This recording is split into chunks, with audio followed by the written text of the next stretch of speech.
Hello guys, അപ്പോൾ തുടങ്ങാം. This is ബൊഗ്വേ ചാനൽ. 2026 ജനുവരി 9 പൊങ്കൽ റിലീസിനായെത്തുന്ന തമിഴ് ചലച്ചിത്രമാണ് ജനനായകൻ. ദളപതി വിജയ് പ്രധാന വേഷത്തിലെത്തുന്ന ചിത്രം എച്ച് വിനോദാണ് സംവിധാനം ചെയ്യുന്നത്. മ്യൂസിക് ചെയ്യുന്നത് അനിരുദ്ധ് രവിചന്ദ്രാണ്. കെവിൻ പ്രൊഡക്ഷൻസ് ആണ് ഇതിന്റെ പ്രൊഡ്യൂസ് ചെയ്യുന്നത്. ആൻഡ് പൂജ ഹെഗ്ഡെ, മമിത ബൈജു, നരേൻ, പ്രകാശ് രാജ് എന്നിവരെല്ലാവരും സിനിമയിൽ എത്തുന്നുമുണ്ട്.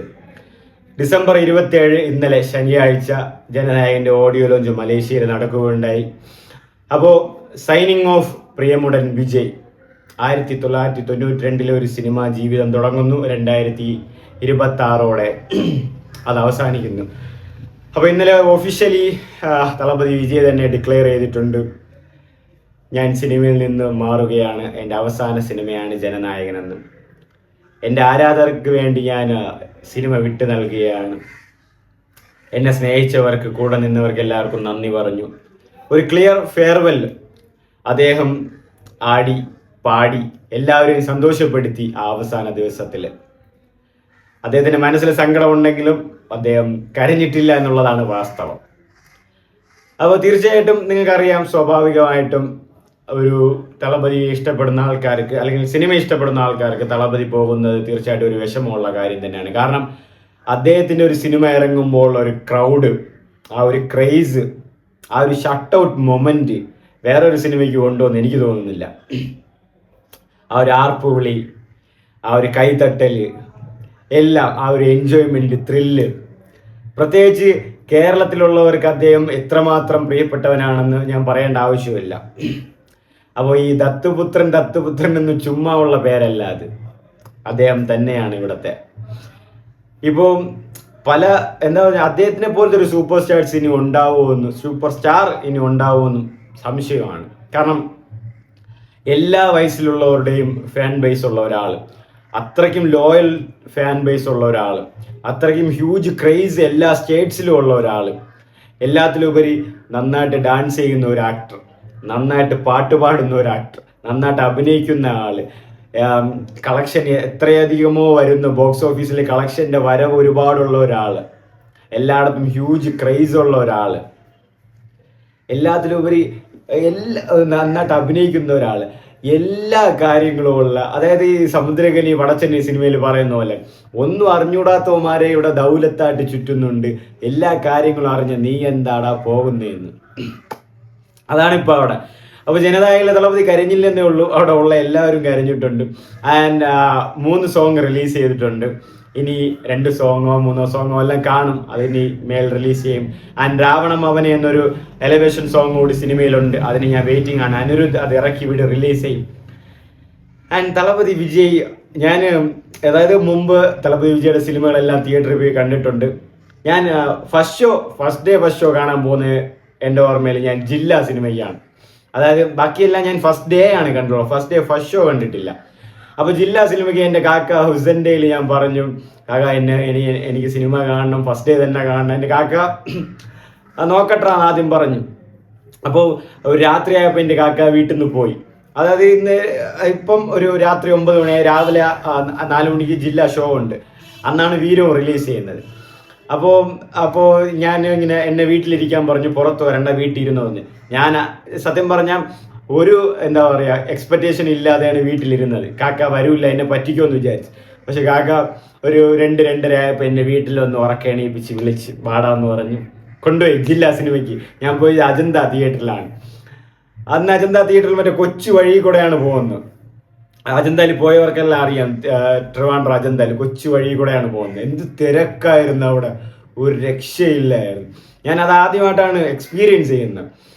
അപ്പോൾ ഞാൻ എൻ്റെ കാക്കാൻ്റെ അന്ന് എന്നെ കെട്ടിപ്പിടിച്ച് എൻ്റെ കാക്കാൻ്റെ ഒരുപാട് താങ്ക്സ് ഒക്കെ പറഞ്ഞു. കാരണം എന്നെ ഒന്ന് ഉറക്കെണീപ്പിച്ച് കൊണ്ടുപോകുന്ന ഞാൻ വിചാരിച്ചില്ല, എന്നെ പറ്റിക്കുമെന്നാണ് വിചാരിച്ചത്. പക്ഷെ എൻ്റെ കാക്ക എന്നെ കൊണ്ടുപോയി. അങ്ങനെ ഞാൻ അന്ന് complete actor Mohanlal and Thalapathy Vijay ഉള്ള ജില്ലാ സിനിമ, 2 പേരും ഒരുമിച്ചുള്ള ഒരു സിനിമ ഞാൻ അന്ന് കണ്ട്. അത് ആ അജന്ത തിയേറ്ററിൽ അത്രയും ക്രൗഡിൽ ഞാൻ നന്നായിട്ട് ആ ഒരു FDFS എൻജോയ് ചെയ്തു. അപ്പം അതിനുശേഷം പിന്നെ ഞാൻ FDFS മിസ് ചെയ്തിട്ടേ ഇല്ല. എന്നെ അറിയാവുന്നവർക്ക് അറിയാം ഞാൻ അത് എത്രമാത്രം മിസ് ചെയ്യാതെ എത്രമാത്രം പോകുമെന്നുള്ളത്. നോർമൽ സിനിമയൊക്കെ ഞാൻ FDFS മിസ് ചെയ്യില്ല. പിന്നെ ദളപതിയുടെ പടത്തിൽ കാര്യം പറയണം. അതിന് ഞാൻ സത്യം പറഞ്ഞാൽ ഞാനിപ്പോൾ ഒരുപാട് ഇമോഷണലാണ്. കാരണം അദ്ദേഹത്തിനുള്ള ഒരു പടത്തിനെ ഞാൻ എൻജോയ് ചെയ്ത്, അദ്ദേഹത്തിൻ്റെ ഒരു പാട്ടോളം ഞാൻ ഡാൻസ് ചെയ്ത്, അദ്ദേഹത്തിൻ്റെ ഒരു ആക്ടിങ്ങിനോട് ഞാൻ ഇഷ്ടപ്പെട്ട വേറൊരാളില്ല. ഇനി അദ്ദേഹത്തിന്, എന്നെ അറിയാവുന്നവർക്കറിയാം അദ്ദേഹത്തിന് എനിക്ക് എത്രമാത്രം ഇഷ്ടമാണ് എന്നുള്ളത്. അപ്പോൾ തളപതി വിജയ് സിനിമ എന്ന് മാറുന്നു എന്നുള്ളത് സിനിമയ്ക്ക് തീർച്ചയായിട്ടും ഒരു നഷ്ടമാണ്. അതിലുപരി സിനിമയെ ഇഷ്ടപ്പെടുന്നവർക്ക് അല്ലെങ്കിൽ തളപതി ഇഷ്ടപ്പെടുന്നവർക്ക് ഒരുപാട് നഷ്ടം തന്നെയാണ്. കാരണം എല്ലാ കാര്യങ്ങളും ചെയ്യാൻ പറ്റുന്ന ഒരാൾ, ആരോ പറഞ്ഞ പോലെ എല്ലാം വാരിക്കോരി കിട്ടിയിട്ട് അയാൾ അതൊക്കെ വേണ്ടാന്ന് പറഞ്ഞ് പൊളിറ്റിക്സിലേക്ക് പോവുകയാണ്. പക്ഷെ ഇപ്പോഴും പല ആൾക്കാരും പറയുന്നുണ്ട് പൊളിറ്റിക്സിലേക്ക് പോയി വിമർശിക്കുന്നുണ്ട്. അതായത് ഒരാൾക്ക് ഒരാളുടെ ഇഷ്ടം ഉണ്ടാകും, താല്പര്യങ്ങളുണ്ടാകും, അത് ആർക്ക് വേണോ എപ്പോൾ വേണോ ചൂസ് ചെയ്യാമെന്നുള്ളത് അവരുടെ അവകാശമാണ്. അത് ഇപ്പോഴും ആ ഒരു ഹേറ്റ് ക്രിറ്റിസിസം ഉണ്ടെന്ന് പറയുന്നത് എനിക്ക് സത്യം പറഞ്ഞാൽ അക്സെപ്റ്റ് ചെയ്യാൻ പറ്റുന്നില്ല. കാരണം ഇപ്പൊ തല അജിത് കുമാറിന്റെ കാര്യം പറ, തല റേസിംഗിൽ പോയപ്പോൾ അദ്ദേഹത്തിന് ഇഷ്ടത്തിൽ പോയല്ലോ, അദ്ദേഹത്തിന് പോട്ടെന്ന് പറയും. പക്ഷെ വിജയ് അതേപോലെ പൊളിറ്റിക്സിൽ പോയപ്പോൾ എന്തിന് പൊളിറ്റിക്സിൽ പോകണം എന്നുള്ള ടോക്കാണ്. ഇത് മുമ്പേ ഉള്ള ടോക്കാണ്. അതായത് വേറെ ആരെന്തൊക്കെ ചെയ്താലും അത് അക്സെപ്റ്റബിൾ ആണ് ആൻഡ് സപ്പോർട്ടബിൾ ആണ്. പുള്ളിക്കാരെ എന്തെങ്കിലും ചെയ്ത ഇങ്ങനെയാണ് എല്ലാവരും ആരും. പക്ഷെ അതൊക്കെ തച്ചുടച്ച് വിജയിച്ച് പോയിട്ടേ ഉള്ളൂ അദ്ദേഹം. ഇനിയും അത് തന്നെ നടക്കും. ആൻഡ് പുള്ളിയുടെ ആ ഒരു ഈഗോ ഇല്ലാത്ത, അതായത് നിങ്ങൾ അറിയാം കൂലി ഓഡിയോ ലോഞ്ചിലൊക്കെ രജനിയൊക്കെ വന്ന് പറഞ്ഞത് ലോകേഷിന്റെ സിനിമകൾ അത് നിങ്ങൾ ആലോചിക്കണം എത്രമാത്രം ഇൻസെക്യൂർ ആണെന്ന്. അതായത് രജനി സിനിമ എന്താ പറയുക, ഞാനിത് ആരെ കുറ്റം പറയല, ആ ഒരു ക്രിറ്റിസിസം ഞാൻ പറയുകയാണ്. രജനി പറയുന്നത് ലോകേഷിന്റെ കരിയറിൽ കൈദി അതായത് കൈദി മാനഗരം കൈദിയൊക്കെ പറഞ്ഞിട്ടും അടുത്ത് മാസ്റ്റർ വരുന്നില്ല, പിന്നെ നേരെ കൈദിയിലേക്ക് പോകുന്നു, പിന്നെ ലിയോ വരുന്നില്ല അവിടെ, പിന്നെ നേരെ കൂലിയിലേക്ക് വരുന്നു. അപ്പം ഇതെല്ലാം അവിടെ ഉടച്ചുവിടെയാണ്. അതൊന്നും അവരെ പറയുന്നില്ല. അവർക്ക് അത്രയും ഇൻസെക്യൂറാണ്. അതും പോരാണ് ഈ സിനിമയിൽ ഇപ്പം ഈ ഇതിൽ സൂര്യയുടെ റെട്രോയുടെ വിഷ്വൽസ് ഒക്കെ കാണിച്ചു, ജനനായകൻ ഓഡിയോ ലോഞ്ചിൽ കൂലിയുടെ പാട്ടൊക്കെ ഇട്ടു. ഇവിടെ ഇടാതിരിക്കാലോ എന്തുകൊണ്ടിട്ടു? പുള്ളിക്കാരന് അതൊന്നും ഒരു വിഷയമില്ല. എല്ലാവരും സപ്പോർട്ടീവാണ്, സിനിമേൻ്റെ കൂടെ നിൽക്കുന്ന ഒരാളാണ്. അപ്പോൾ തളപതി വിജയ് സിനിമയിൽ നിന്ന് പോകുമെന്ന് പറയുന്നത് തീർച്ചയായിട്ടും ഒരു വിഷമമുള്ള കാര്യം തന്നെയാണ്. കാരണം എനിക്ക് സത്യം പറഞ്ഞാൽ ഈ വീഡിയോ നിർത്താൻ തോന്നുന്നില്ല. എൻ്റെ എക്സ്പീരിയൻസ്, എൻ്റെ സന്തോഷങ്ങൾ, അല്ലെങ്കിൽ ഞാനിപ്പം എന്താ പറയുക, ആ ഒരു സങ്കടങ്ങളൊക്കെ നിങ്ങൾ എക്സ്പ്രസ് ചെയ്യണമെന്നുണ്ട്. പക്ഷെ നിങ്ങൾക്കും സെയിം കാര്യം തന്നെയാണ് പറയാനുള്ളതെന്ന് എനിക്ക് നന്നായിട്ട് അറിയാം. അതുകൊണ്ട് ഞാൻ ഒരുപാടൊന്നും വലിച്ചിട്ട് നീട്ടുന്നില്ല. പക്ഷെ തീർച്ചയായിട്ടും അദ്ദേഹത്തിന് ഞാൻ സിനിമയിൽ മിസ് ചെയ്യും. കാരണം അദ്ദേഹത്തിന് ഫസ്റ്റ് ഡേ ഫസ്റ്റ് ഷോ പോലെ ഒന്നും ഒരു ഫസ്റ്റ് ഡേ ഫസ്റ്റ് ഷോ വരാൻ പോണില്ല. ഇപ്പൊ നിങ്ങൾ ഇൻട്രോ സോങ്സ് എന്ന് പറയുമ്പോൾ തന്നെ അദ്ദേഹത്തിന്റെ പാട്ടുകളാണ്. ഇനിയിപ്പോ ഏത് ഇൻട്രോ സോങ്സ് വരാനാണ്? ഇൻട്രോ സോങ്സിന്റെ കാലം കഴിഞ്ഞു. ഇനി ഇൻട്രോ സോങ്സ് ആരിറക്കി യാത് കേൾക്കാനാണ്? ഇന്ന് അടിച്ച തങ്കം മട്ടേന്നാലും അതൊക്കെ എന്തുമാത്രം അഡിക്റ്റ് പാട്ടെന്നറിയോ? നിങ്ങൾക്ക് തന്നെ അറിയാം.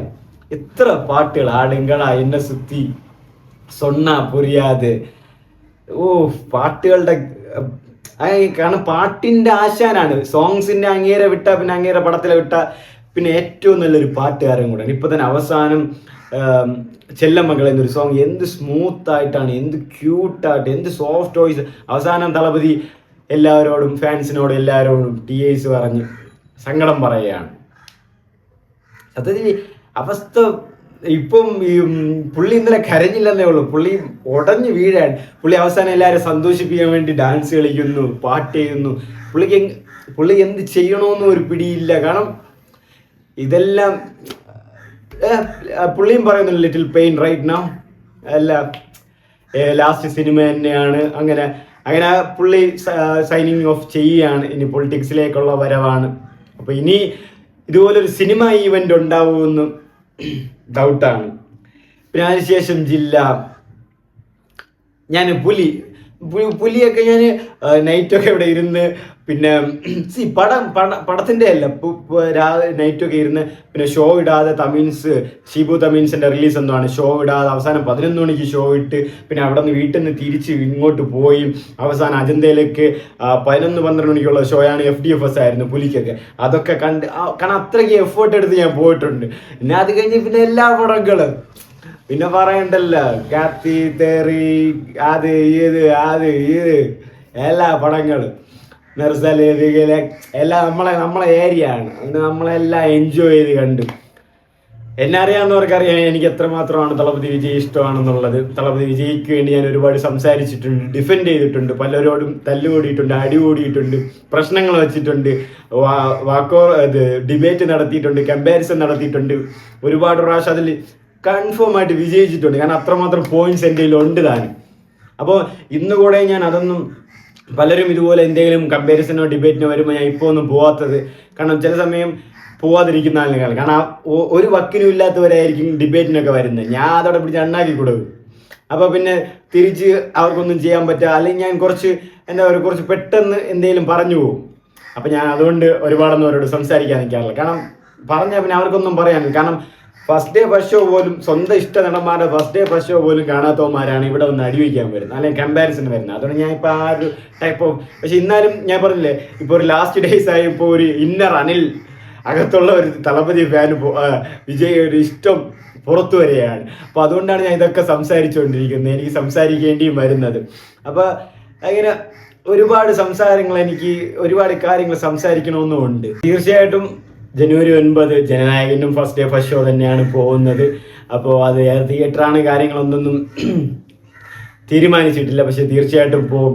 അപ്പോൾ റിവ്യൂ എന്തു ആകട്ടെ അത് കാണണമല്ല, അങ്ങേരെ ലാസ്റ്റ് ആയിട്ടൊന്ന് കാണണം, സിനിമയൊന്ന് എൻജോയ് ചെയ്യണം. ഞാൻ മാത്രമല്ല, ഇഷ്ടമില്ലാത്ത ഒരുപാട് വേറെ ആൾക്കാർ, ഇനി വേറെ ഫാനായവർ, വേറെ ആൾക്കാർ എല്ലാവരും ഈ സിനിമയ്ക്ക് വരുന്ന അദ്ദേഹത്തിനെ കാണാൻ വേണ്ടിയിട്ട് മാത്രമാണ്. അല്ലെങ്കിൽ സിനിമ ഇത്ര ഗംഭീരമായിരിക്കണം, അല്ലെങ്കിൽ എനിക്ക് ഷുവറാണ് അദ്ദേഹത്തിനെ കാണാൻ വേണ്ടിയിട്ട് മാത്രമാണ് ഈ സിനിമയ്ക്ക് എല്ലാവരും വരുന്നത്. പിന്നെ ഇതിൻ്റെ ഇടയിൽ പരാശക്തിയൊക്കെ വരച്ച് ഉള്ളത് പറയാം, പരാശക്തി ആയാലും തീയ ശക്തി ആയാലും അടിച്ചണ്ണാക്കി വിട്ട് തരും അങ്ങേര്, ഉള്ള കാര്യം പറഞ്ഞാൽ. ഏതെല്ലാം ഇപ്പൊ ഡയറക്ടർ എച്ച് വിനോദിന് ഇങ്ങനെ ഒരു എലിവേഷൻ ചെയ്യുന്നത് ഇപ്പോഴാണ് ആലോചിക്കുന്നത്. ഡയറക്ടർ എച്ച് വിനോദി തന്നെ ഓഡിയോ ലോഞ്ചിൽ പറഞ്ഞിട്ടുണ്ടായി, ഇടയിൽ പൂന്തടിക്കാന്ന് വല്ലതും വിചാരിച്ചിട്ടുണ്ടെങ്കിൽ അത് വേണ്ട, ഇത് തളപതി പടം, നല്ലൊരു പടം വരും, നിങ്ങൾ എൻജോയ് ചെയ്യാമെന്ന്. അപ്പോൾ ആ പുള്ളിയുടെ ഒരു കോൺഫിഡൻസ്, ഒരു നല്ലൊരു എൻജോയ്മെന്റ് തരുന്നുണ്ട്, നല്ലൊരു പോസിറ്റിവിറ്റി തരുന്നുണ്ട്. അപ്പോൾ തീർച്ചയായിട്ടും വിജയ് ഒരു തീരാ നഷ്ടം തന്നെയാണ്.